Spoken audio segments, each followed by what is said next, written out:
Brooke Rife, and for this week's reading log, I have A Long Way from Chicago by Richard Peck.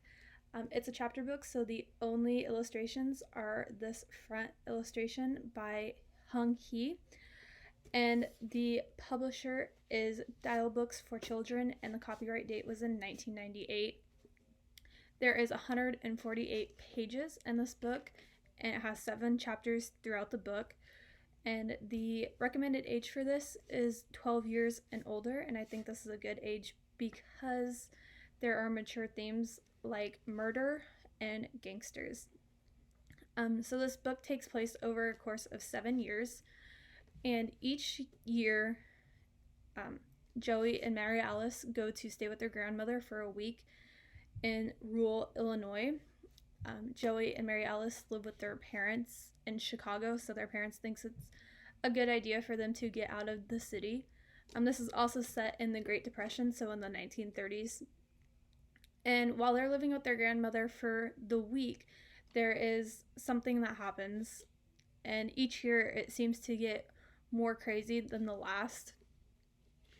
And their grandmother is described as being a big woman. She is very broad and strong. She has big hands and big feet.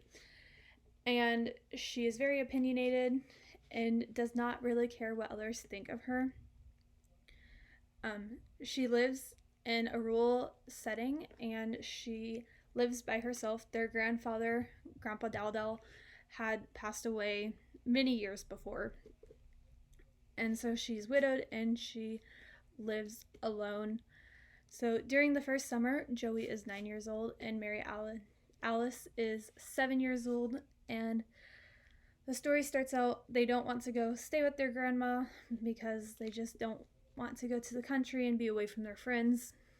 And during the first summer, one of the town's member is found dead. His name is Shotgun Cheatham, and there is a newspaper reporter that comes from the city to talk about Shotgun Cheatham, and Grandma Dowdell makes up a big story about how he was a decorated war hero and how he got the name from one of the generals that he fought with during the Civil War, and that she was hosting the viewing.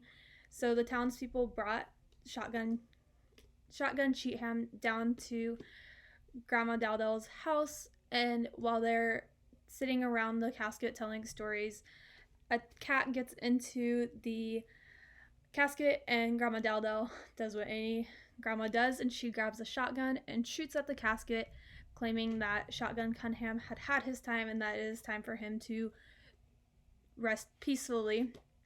This scares the reporter back to the city, and Grandma Dowdell says it's for the best and that she doesn't like reporters like that, and that just kind of sets the tone for the entire story.